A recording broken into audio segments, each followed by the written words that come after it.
Hello, and welcome to the Indie Pop Girl, the podcast where you will find music chat, new releases, hidden gems, and nostalgic deep dives. I am back with another episode in my Throwback Friday series, and today I'll be talking about a record that received a mixed response back in the day, but a record that I believe was way ahead of its time and has become one of my all-time favourite records. I will be discussing Lifeblood by the Manic Street Preachers. Lifeblood was released on the 1st of November 2004 and is their 7th studio album. It marked a stark departure from their previous work, with the introduction of synths and texture into the instrumentals and production. The album was accompanied by two singles, The Love of Richard Nixon and Empty Souls, which was successful in the singles chart at the time, but Lifeblood is the band's least commercially successful record, only peaking at number 13 in the UK album chart at the time of release. Lifeblood did receive positive to a mixed response with the critics, and I am sure this was a bit of a shock with their fans at the time, especially when the lead single, The Love of Richard Nixon, dropped, and following this up from their previous record, Know Your Enemy, which is quite aggressive in places. Lifeblood is the exact opposite, quiet at times, reflective, introspective, and combined in a wall of synths and piano. In 2002, their greatest hits album, Forever Delayed, was released and included two new songs, the gorgeous Door to the River and There by the Grace of God, which introduced the electronic synth sound. So that was kind of a little hint of where the band would explore next in terms of direction sonically. I think this is a really unpopular opinion, but I think There by the Grace of God absolutely slaps, despite what the majority of their fans and the band itself think. I just love the instrumental of that track, and as you know by now, I am a sucker for synths and electronic production, and that's why I love Lifeblood so much. Lifeblood was produced with Tony Visconti on 3 tracks, and production continued with Greg Haver and Tom Elmhurst. When you listen to the record, it definitely doesn't sound like it's been handled by various producers, as the cohesive sound is consistent throughout the record, but the band would quickly dismiss this era and the record and wouldn't play any tracks again until years later, when the re-evaluation started to appear. And you know, Lifeblood isn't a bad record after all. An album that I manifested so badly to get a vinyl release, and my wish came true when the expanded and remastered edition was released in 2024 to mark Lifeblood's 20th anniversary.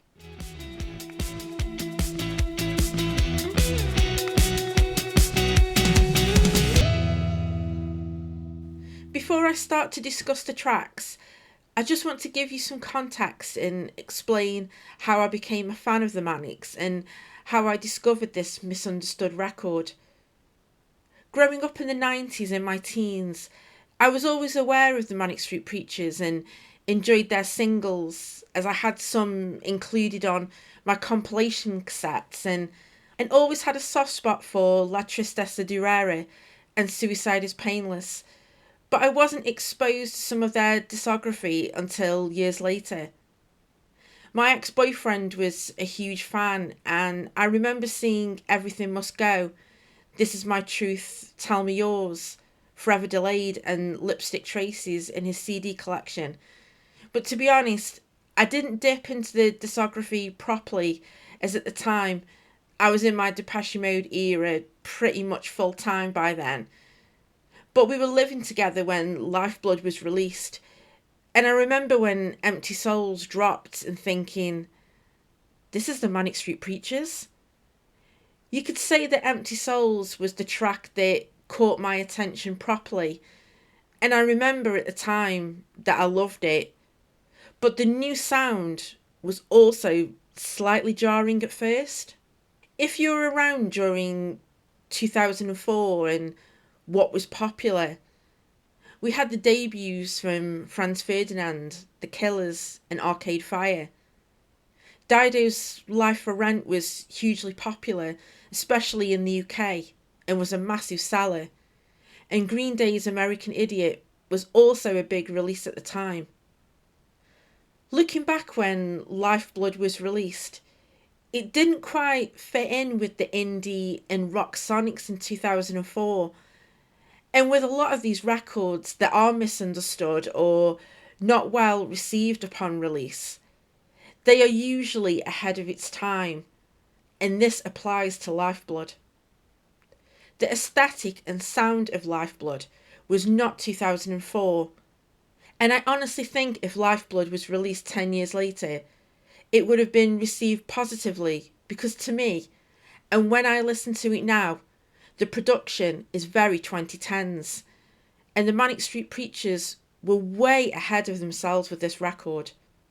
It's like they could see the future and how genres would shift, and this synth sound was warmly embraced later on, and I will discuss this later on in the episode.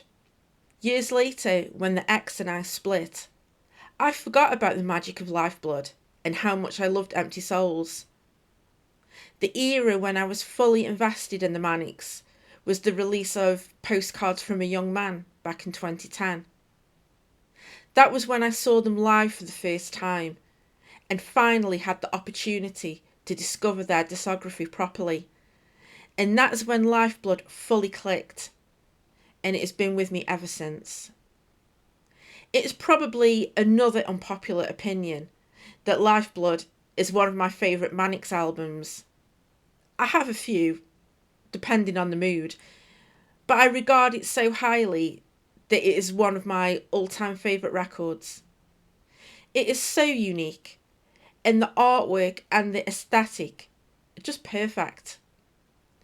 They did such a great job with the 2024 vinyl release, and if you have not heard this album, I hope you do check this out, because it definitely deserves the love 20 years later. And if you are a fan of the Manics and hated this upon release, have you revisited Lifeblood and changed your mind? As I have mentioned in previous episodes, I will not be playing clips of the songs, so if you are curious, then please support the artists I cover by streaming, downloading, or buying physical copies. Thank you. Track 1, 1985. As soon as this track opens with the synths that come in, you just know that Lifeblood is already such a bold departure of what we have heard previously from the Manics. And the production of this track is just god tier for me.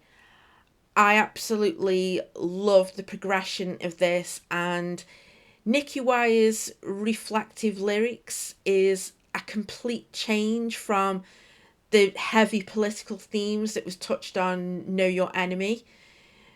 There is a little bit of politics threaded through within Lifeblood, but it's a little bit more subtle. And I just love how descriptive this track is with the line, "In 1985, Orwell was proved right," which is a reference to George Orwell's novel 1984.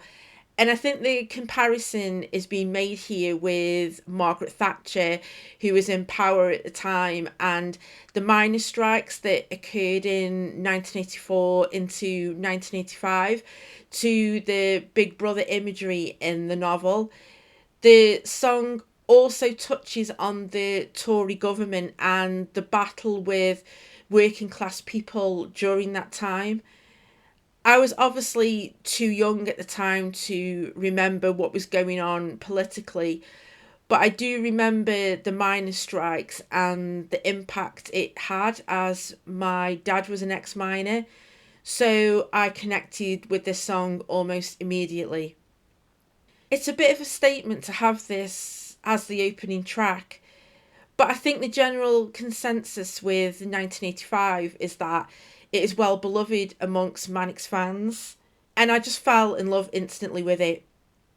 This track ticks all of the boxes for me, and we can't forget the vocals from James.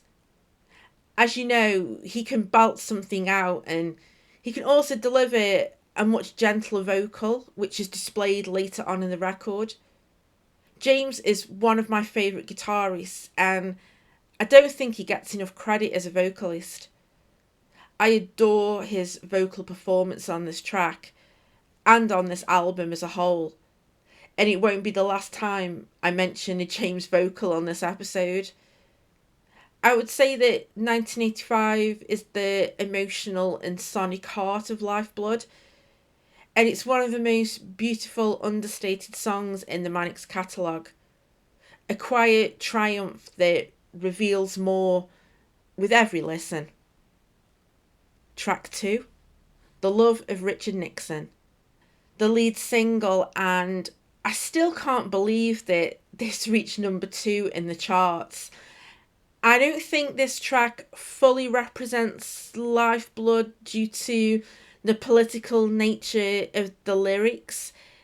I did mention in the previous track that Know Your Enemy was more politically driven, and I would say that this track and the previous track 1985 is probably the only times when they do get more political. But like I said previous, the 1985 is probably a little bit more subtle, where this one, it's kind of more in your face. I guess that is probably what the general public were already used to from the Manics, but I think Empty Souls, in hindsight, would have been a better fit for the lead single.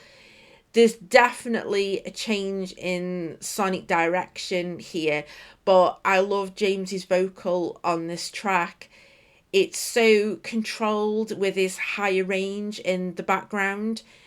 I think this track still sounds fresh in 2025, and the guitar solo in the bridge is just so effective, and this song took a little bit of a while to warm up, but I don't have a problem listening to this in a playlist or in the context of the record.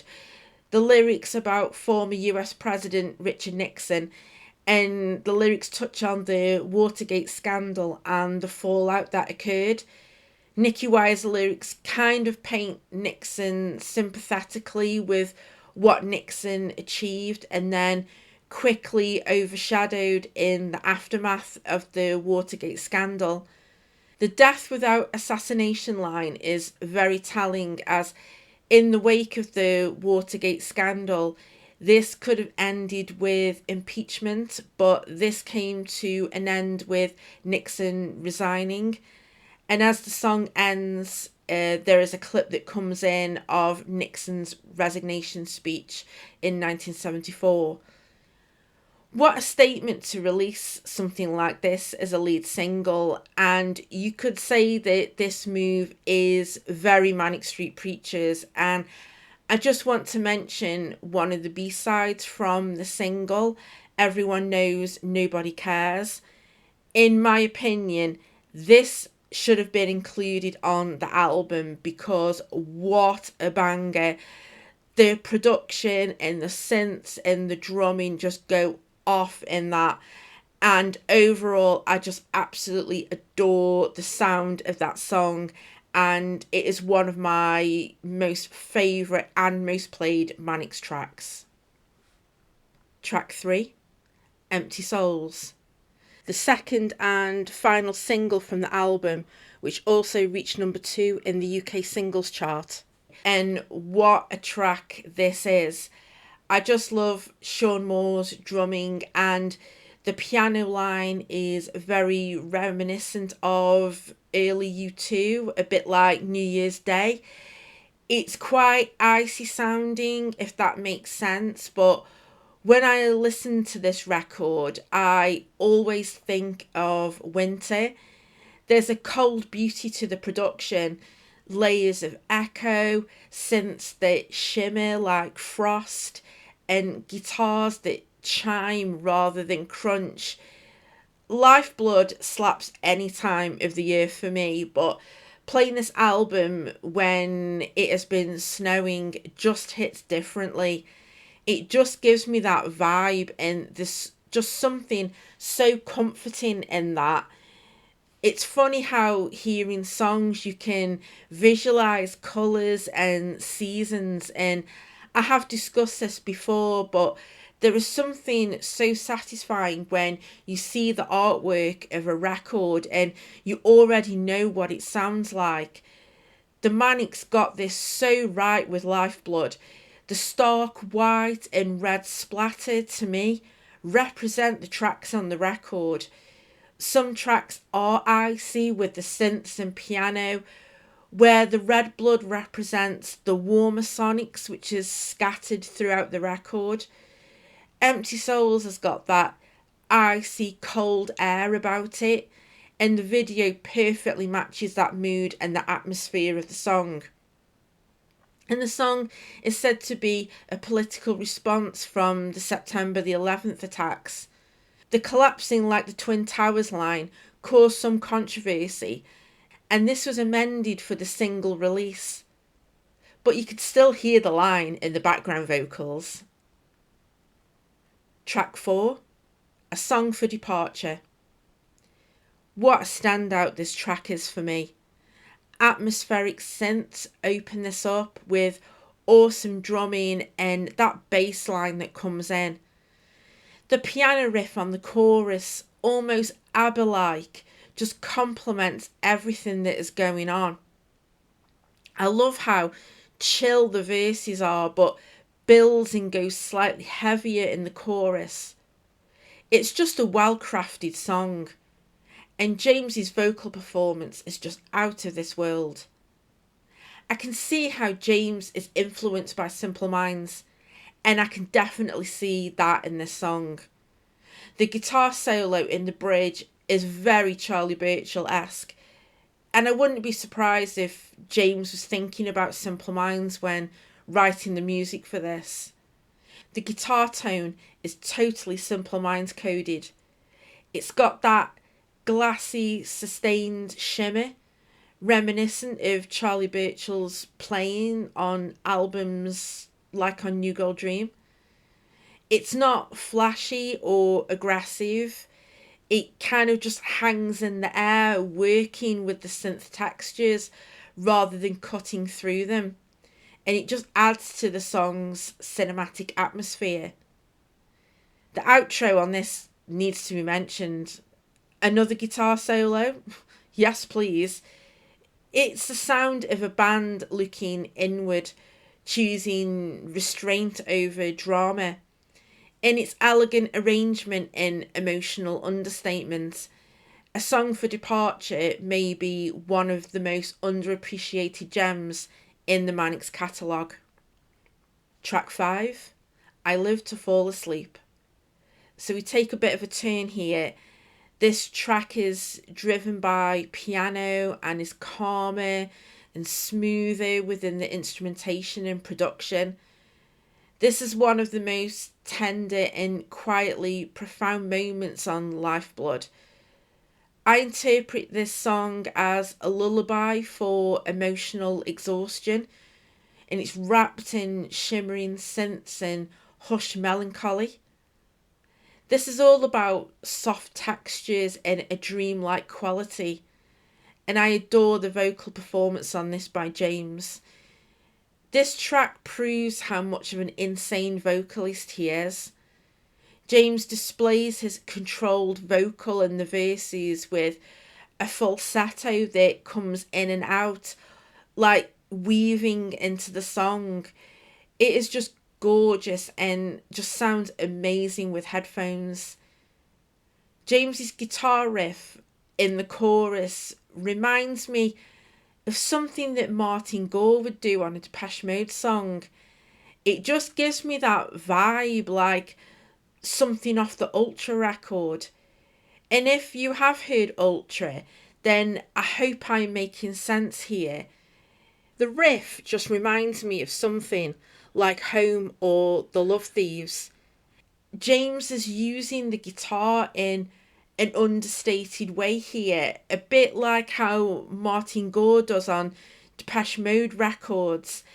It's not flashy and they're not flexing, it's just adding layer and texture at the same time. It's just a beautiful track which is so underrated in their discography. Track 6, To Repel Ghosts. One of my favourites, and what a track this is, my god. This is what I love from the Manics. You can still be heavier in the instrumentation with the drums, but still incorporate the synths and texture within the production. James just sounds so heavenly on this track. His voice is so strong and confident and just drives the song. I just want to mention the bridge, and I lose my mind every time I hear it. It just sounds so incredible. This could have been single material for me, and the production is so forward thinking. It certainly doesn't sound like 2004 to me, and hearing it again in 2025, it still sounds so fresh. It has that lush glacial synths, echoing guitar textures reminiscent of Simple Minds, like New Gold Dream and Sons of Fascination. No one else at the time was doing this, making something which to me sounds like the future, but at the same time displaying warm texture like nostalgia. This track just hits on a late night drive, as I feel that it just evokes late night motorways and the glow of city lights. This track is definitely a vibe, and I could imagine this pop up on one of the radio stations on GTA while you're driving through the night. Don't ask me why, it just popped into my head while I was listening to the song again. Track 7, Emily. The song is inspired by British suffragette leader Emmeline Pankhurst, and I just love how this song slowly progresses and builds. The electronic elements are sprinkled into this track, but it is mainly live instrumentation that drives the song, and everything works in harmony together, combined with James's emotive vocal performance. It is a solid album track that is placed perfectly in the record's track list. It's still polished and composed, but there's a unmistakable warmth in its tone that stands out against the album's wintry emotional palette. This track definitely fits in the red colour palette that I described earlier. A rare instance on the record where the melancholy lifts and something close to affection shines through here. Track 8, Glasnost. This song is just gorgeous. If people think that Lifeblood is just a synth pop record, then you are wrong, because listen to this song. It's got so many layers within the production, but the main focus is James's vocal. I know I keep saying it, but this record features some of the best vocals from James. I love it when he's singing for his life and belting shit out, but also he can be tender and controlled, and his range is just incredible. For context, glasnost is a Russian word that means openness or transparency, and the word became widely known in the 1980s during Mikhail Gorbachev's political reforms in the Soviet Union, where it referred to increased freedom of information speech, and governmental transparency. The arrangement is sparse and deliberate, with soft synth layers, gentle piano, and guitar lines that ring out like echoes in an empty room. Again, I would put this song into the red palette category. It is just so warm and beautiful. Tracks like Glasnost will creep upon you, and when it clicks, you won't escape the chorus going round in your head. Track 9, Always Never. Here we fucking go. This track is everything. It's the one for me. The synths, vocals, drums, that bass line, everything about this track just gets me going. The groove is just so sexy, and it might sound a little wild to say, but come on. And if you know this song, then hopefully you will know what I mean. It is such a standout on the record. Sultry, slinky, and almost hypnotic. Very different from the icy, glacial melancholy elsewhere on Lifeblood. But this is warmer, a bit darker, brooding. Sonically, there is something hypnotic about Always Never. And it's probably the sexiest track they've ever made. I said what I said. For a track to be lyrically sparse, they make it up with the sonics and impressive production. I could listen to this song on repeat forever, and I will never tire of it. I love this track, and I'm going to listen to it after recording this episode. Track 10, Solitude Sometimes Is. What a track this is, and I'm so lucky that I've heard this played live. I think the twinkly synths remind me of winter, and I've actually added this song on my Christmas playlist. So I listened to this song quite a lot over the Christmas period, and it just gives me a warm, happy glow every time I hear it. This song just aligns so perfectly with the album's wintry emotional palette. It is just so beautiful and makes me emotional with nostalgia. And I've also got a lot of happy memories with this song. It reminds me of when me and my husband, when we got together, and hearing this song live together was just so special. It's funny the things you think about when listening to music, and I have definitely found a lot of personal healing within this song. Track 11, Fragments. Another strong album track. James's vocal is so clear in the mix here, and he sounds wonderful. It works following the previous track, and I love the production with this. It is quite understated. Again, listening to this record in preparation for this episode, I'm just so overwhelmed by how good Lifeblood sounds. The remastered version sounds incredible, both on vinyl and streaming. And if you have not heard the remastered version yet, do give it a listen, because I was so impressed with how balanced everything is. The line that stands out to me in the song is, "When there's a time, I'll read your words." Before Richie Edwards disappeared in 1995, he gave his bandmates a binder full of lyrics and ideas to use.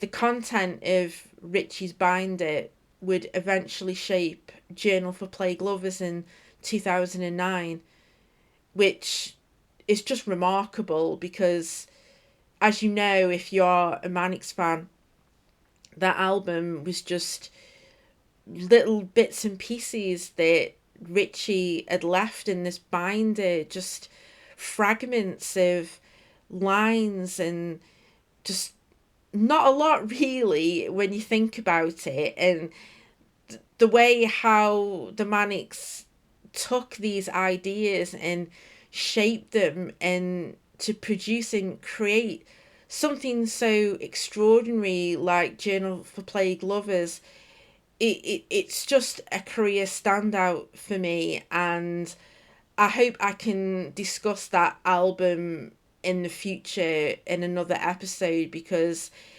again, it is one of my favourite albums from the Manics. It is just so interesting and creative. And despite the calmness of Fragments' production, when you dive deeper into the lyrics, it holds a lot of pain and grief. And I would say that this is probably the most melancholic of all the tracks on the record. Track 12, Cardiff Afterlife. So we have the introduction of harmonica on this track, and I am not complaining. It took me a while for me to warm up to this track, but it does work as the album closer, and I do like it, but I think the song could benefit from a bridge after the instrumental before we go into the outro. But that is just a very tiny criticism. I think that B-side Askew Road could have ended the record. That is just a beautiful song, and to me, that has got album closer written all over it. It'd be interesting to see and go back if the Manics were debating on what the closing track would be. And obviously they did settle on Cardiff Afterlife. It is really grown on me, and I absolutely love it now. The Tony Visconti remix of the expanded edition of Lifeblood 20 is worth checking out, and after hearing that version, it's made me appreciate the song even more.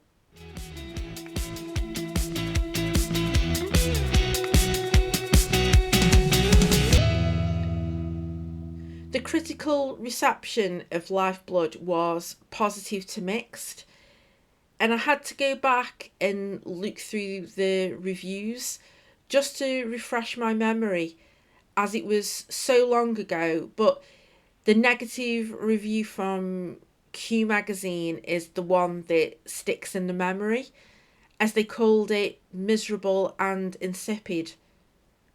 That is their opinion. But are they sure that they were listening to Lifeblood?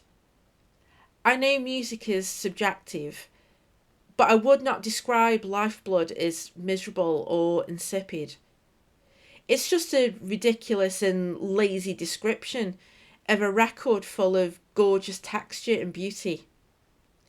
It just goes to show you that the critics don't always get it right upon release. And I've discussed this in my previous episodes. An album might not hit at the time, but they usually get reevaluated at a later point, usually with an anniversary, and that has been the case with Lifeblood. There has been a critical reappraisal of Lifeblood following the 2024 reissue, and I think critics and fans are starting to come around and warm up to Lifeblood after all these years. Some critics have now highlighted its forward-thinking production, pointing to how the blend of icy synths and emotional restraint feels more relevant today than in 2004. I read that the band have been more positive to the record, and so they should be. They should be proud that Lifeblood was ahead of its time. The early to mid 2000s isn't my favourite period for music, but I think Lifeblood was like a diamond in the rough, and over time it's just grown and grown. And I hope people can see the beauty in the record and the impressive production. There is definitely some cult status around Lifeblood, and I think the reevaluation started around the release of Futurology in 2014, which was leading up to the Lifeblood 20 reissue last year. Futurology was seen as a bold, adventurous pivot, much like Lifeblood had been a decade earlier. But while Futurology was celebrated for his experimental synths, European influences, and departure from traditional rock, it led some fans and critics to reassess Lifeblood as a misunderstood precursor to that sound. Lifeblood's dreamier, introspective tone prefigured the synth-led turns that many alt-rock bands would explore in the late 2000s and 2010s. The sonic palette of Lifeblood, in the synth pop revival that followed, I think people are realising that the Manics saw the future in Lifeblood, and it was not a misstep, but as a delicate, glacial and emotionally mature sound that hinted at the direction that the Manics would explore more fully a decade later. I've already mentioned earlier that the Manics have been influenced by Simple Minds, and you can hear that influence throughout Lifeblood. James has talked about being influenced by Simple Minds' early work, but I just want to mention another observation that I've thought about recently about Lifeblood and how it was released in the wrong decade. As I've mentioned, Lifeblood was a precursor to the 2010s dreamy rock, and I've thought about the link to Lifeblood to my favourite band of all time, The War on Drugs. Lifeblood sounds way more like 2014 than 2004 and absolutely shares DNA with The War on Drugs, especially the Lost in the Dream record, which funnily enough was released in 2014. Both records display textural synths and a dreamy atmosphere drenched in reverb. Always Never has always reminded me of Disappearing from the Lost in the Dream record. They both share this hypnotic late night pulse and groove. They both pull you into the atmosphere and dreaminess that you can just get lost in. They obviously don't sound exactly the same, and that's not what I'm saying, but you could play either song after each other and it would sound seamless, if that makes any sense. Both songs appear on my late night playlist, and it's just another example of how forward thinking the Manics were in 2004. It's funny making this link because I saw James talking in an interview and he mentioned how much he loves Pain from The War on Drugs and that they were the inspiration behind their song International Blue. I would love to see James and Adam collaborate at some point. I think that would just be guitar magic. It's funny how the Lifeblood Sonics became the norm going into the 2010s, when the indie rock genre would also expand and bands would start to dabble in psychedelia, electronica, dream pop and shoegaze. Lifeblood was misunderstood in 2004 because it wasn't of its time, but it was ahead of it. Listen to it now and you'll hear a mood and sonic palette that aligns more closely with The War on Drugs, later works by The Killers, Coldplay and Radiohead. Lifeblood was a preview of where indie music was going to follow, and it was just born 10 years too early. I will defend Lifeblood forever, and it's an album for all seasons now, not just for winter. If the Holy Bible was their coldest and darkest record, Lifeblood was their quietest and most beautiful. And sometimes beauty takes a little longer to be recognised.